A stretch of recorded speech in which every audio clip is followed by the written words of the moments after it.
Ladies and gents, welcome to the November 2023 update on the performance of my solar array. So let's get straight into it. First of all, I have switched back to Octopus for my SEG tariff.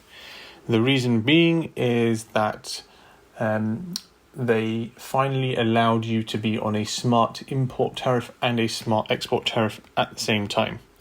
When I switched to Scottish Power earlier in the year, that was not possible.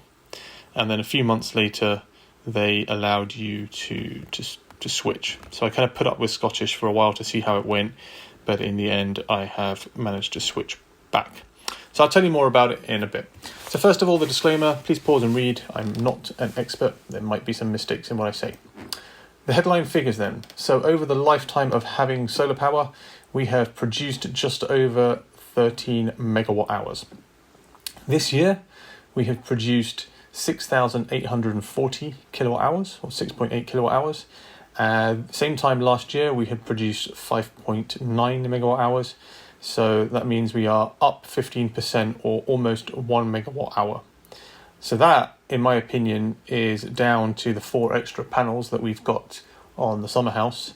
Maybe for next month's video, I'll take a look at just those panels to see what we're producing across the year when I do some sort of annual update for you. Net electricity import then for this year is 5,639 kilowatt hours.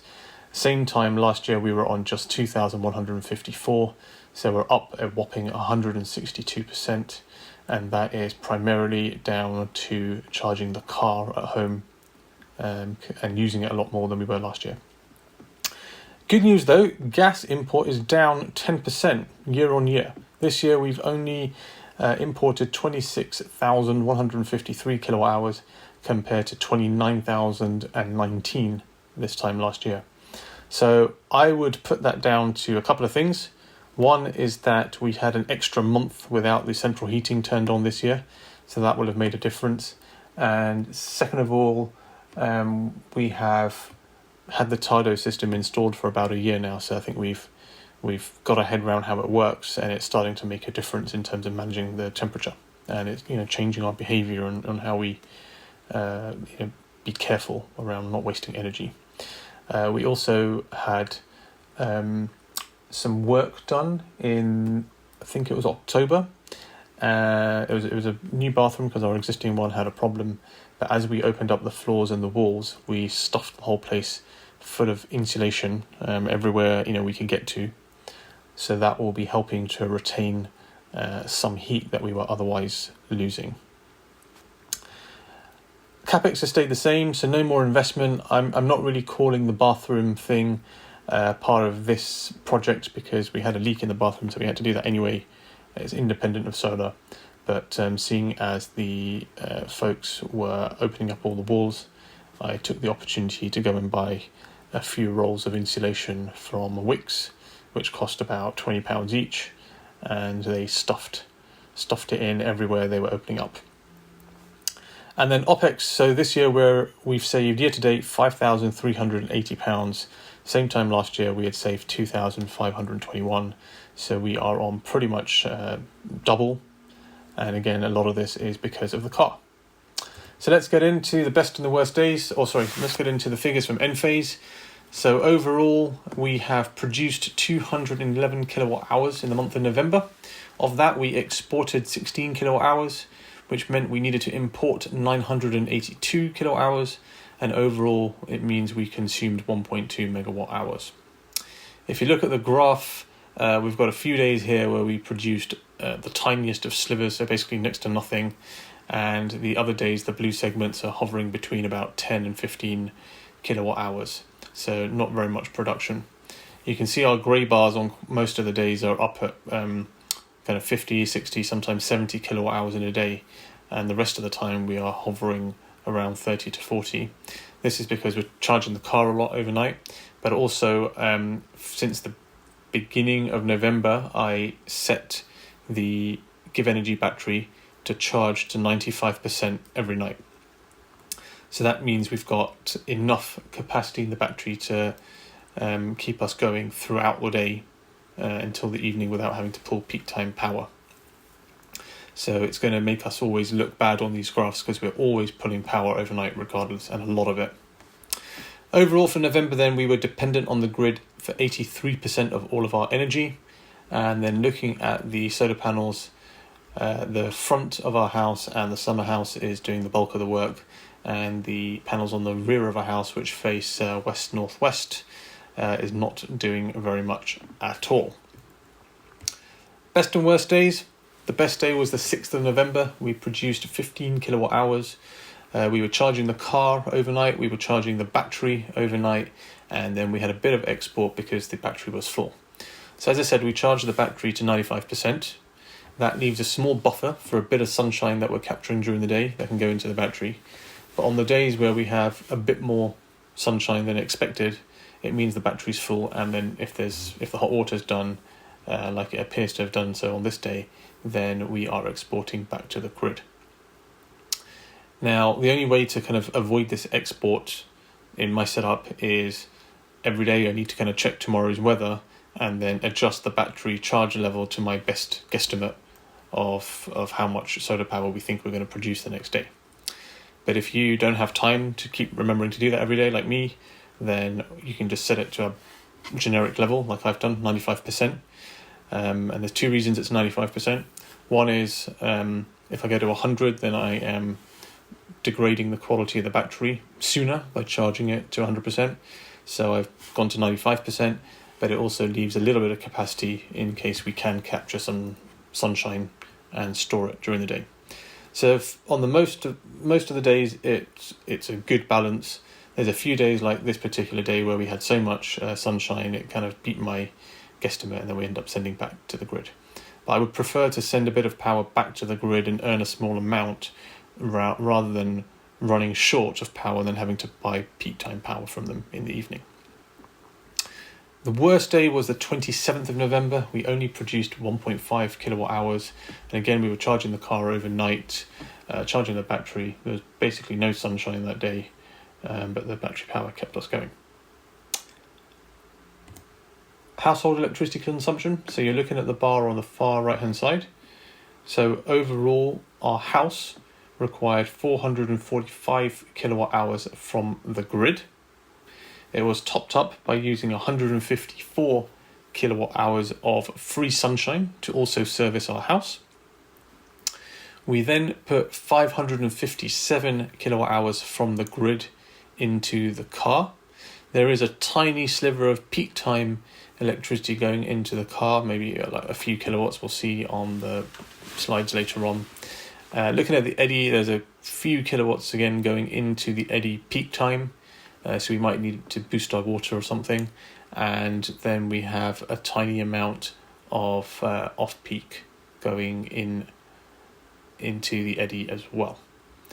Right, so overall we needed 1,189 kilowatts to keep our house going, and you can see our export, we've got this down to not very much now. We're on about 20 kilowatts of export this month. Gas consumption. So we have had a dramatic increase in the consumption of gas in our house because November has been particularly cold. We've had kind of 2 or 3 storms roll in, so an awful lot of rain. And we also had some particularly cold weather where it got close to freezing. I think in some parts of the country they saw the first bit of snow. So it's meant we're burning a lot more gas for our heating. One of our boilers did have a bit of a hiccup, and we noticed in the month of November that it was burning power and calling for heating continuously because one of the Tado thermostats had kind of become dislodged. And Tado have got a dumb system that if the thermostat's not working properly, then it calls for heat permanently, burning the boiler until you notice there's a problem, rather than just not working, which in my mind seems to be better. So that was burning power for a few days until we kind of figured out what's going on and somebody kind of realised. Okay, talking about Octopus then. So here is the screenshot of how much we have paid for our energy in the month of November. As I said, we have now switched back to Octopus for our export. So we haven't received any money from them from the month of November. The switch occurred on the 24th of November. That's the day we moved from Scottish back to Octopus. So I imagine if maybe we didn't export anything in those last 2 or 3 days, but they'll catch us up in the month of December. So let me expand on why I switched back. So first of all, as I said before, I switched to Scottish because Octopus didn't allow you to be on a smart import and export tariff at the same time. And Scottish were paying significantly more than anyone else. But the process to switch to Scottish Power was painful. They assume that anybody joining them is joining on an export tariff for the first time in their life. It hasn't occurred to them that somebody might be switching from another provider. So all the paperwork that they're asking for is already done and provided and verified with your DNO. They go through that whole process again, trying to get you an export MPAN number set up, which I don't need because I've already got one and I provided to them. So we spent months and months and months kind of finding out what's going on, and nobody at Scottish Power has any clue because they're not familiar with handling exports. Everything's hidden behind an email address which nobody responds to. But anyway, the good thing is when you apply to move to Scottish, you take a photograph of your export reading, and so regardless of how long it takes them to do the switch, they will backdate the payments. So that's a good thing. Then 2 or 3 months into being with Scottish Power, Octopus decides that they're going to allow you to be on a smart import and export tariff at the same time. So I put up with Scottish, for a little bit longer, but I found that, they send me payments once every 6 months, so I never received a payment. I sent a meter reading and they rejected the meter reading, and I've got no way of kind of looking at any smart data to see what's going on. They also use some third-party Spanish company to kind of get registered for the export. So the kind of portal where you sign up to everything is a load of nonsense. It just doesn't make any sense, and it's, even for me, it was difficult to kind of get my head around how it works and what settings you need to put where. And they drip feed you information. So you kind of sign up today, then they send you a link, you have to wait a couple of days, then it asks you for more information. And it's only asking you for like MPAN numbers, your name and address, your bank account details, so they can send you payments. There's no reason why they can't just do this in one hit and kind of label all these fields as something intuitive so it makes sense. So I kind of struggled through that, had to read some instructions. They kind of flood you with emails with status updates, so your inbox is flooded with emails from them, which on the most part are meaningless. So I really was not impressed at all. So then I decided that I'm going to inquire with them about switching to Octopus. I wanted to find out if there was any kind of penalty if I'm signed up to a term. And I called Scottish Power, and they had absolutely no clue and no record that I'm even signed up to them for my SEG tariff. So I said, look, here's emails I've got, here's reference numbers I've been given. The chap I spoke to could not find any trace of me. He could not find my kind of export account. And every time I gave him the property address, he goes, oh, we've got, your import's not with us. And I said, but I'm not talking about import, I'm talking about export. All I'm here is talking about export. So the guy just didn't know how to handle it. And in the end, he kind of said, look, what you need to do is contact the team. You can't speak to them, you have to email them. So that was kind of the final straw with me, because the whole process has been a shambles. And when you call them up to try and get a straight answer, they've got no record and no trace of you. So I can't even find out anything. And I did look through all the emails I received from them, but there were no terms and conditions that I could find. So anyway, I sent their email inbox an email to say, look, I called up, your colleagues have got absolutely no clue how to handle customers on an export tariff. They can't find any trace of it. I'm leaving. I'm going to go to my new provider and ask them to do a switch. And, if there's any exit penalty, I'm not going to pay it. So I went to Octopus, processed the switch. That was pretty pain-free. It's almost as good as when you switch your import tariffs to a new provider. They get it done really quickly. You fill in some stuff online and you're away. Octopus did ask me all the same questions. Can I have your MPAN number and your certificates and everything, even though they already have it on file for me because I was with them earlier in the year. But I have those documents handy, so I just sent it all in again. And I think I put a comment in there to say, look, I was with you a few months ago, so you've already reviewed all the stuff, you've already approved it all. You just need to get me activated again. In the meantime, I got a reply back from Scottish, "Oh, very sorry. Yep, no exit penalties, we can switch." So I did. And to my surprise, Octopus did the switch within about a week or 10 days, which kind of surprised me. So yeah, 24th of November, we have moved across to Octopus. And the first I actually knew that the switch was completed is because I got a credit in my bank account for £39 from Scottish Power, which I presume represents how much I've earned by exporting all these months. I have no email bill from them, so I have no breakdown of how that £39 was calculated and how many units. I've logged on to the portal, there's nothing there. And, I'm recording this on the 10th of December, so it's been about two and a half weeks, and I haven't received anything from them. So I underline that Scottish Power SEG has been a horrendous, terrible experience for me, and on that I would not recommend any of you switch to them. Regardless of that, right now, Octopus are back to being the best deal for export. Now I've chosen to go on their fixed export price, so I get 15p all times a day whenever I export. But they also have an agile tariff if you want to kind of roll the dice and see if you can earn some more depending on the time of day. All right, so that's my Scottish Power story. So I'm hoping to see some export numbers on the bill for next month, and I'll update you. But I have got some numbers for you regarding what we earn from Scottish coming up. So if you are interested in switching to Octopus, I definitely recommend them. They were smooth with my switch, particularly for the export. So there's a link in the description. Feel free to use it, and both you and I will earn £50. All right, installer estimates. So this is my favorite chart, and it continues to be my favorite. We have produced 32% more than my installer thought by almost the end of year 2. Okay, so they thought I would have produced 9,832. That's this blue line here, and we have produced 13 megawatt hours all the way up here.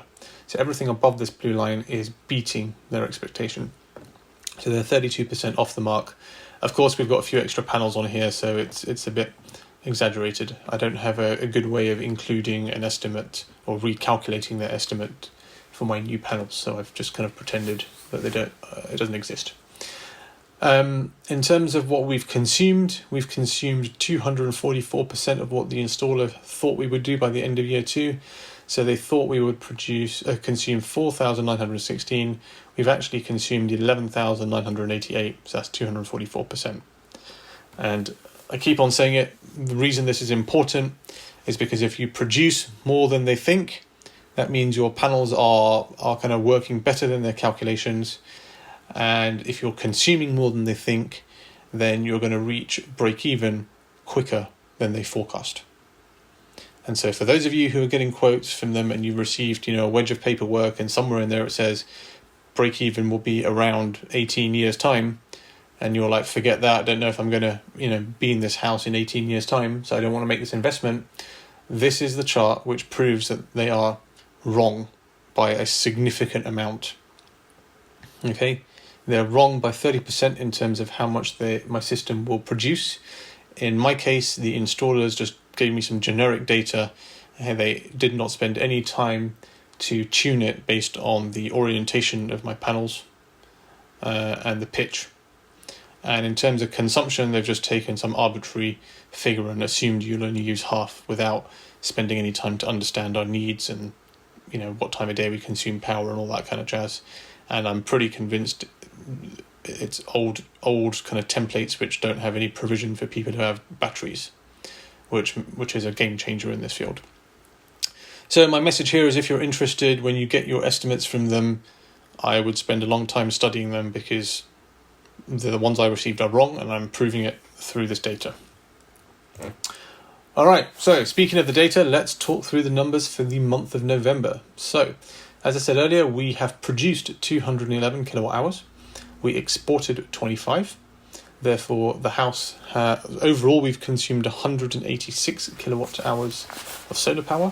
Of that, 153 went into the house, 33 went into the eddy, and nothing went into the car.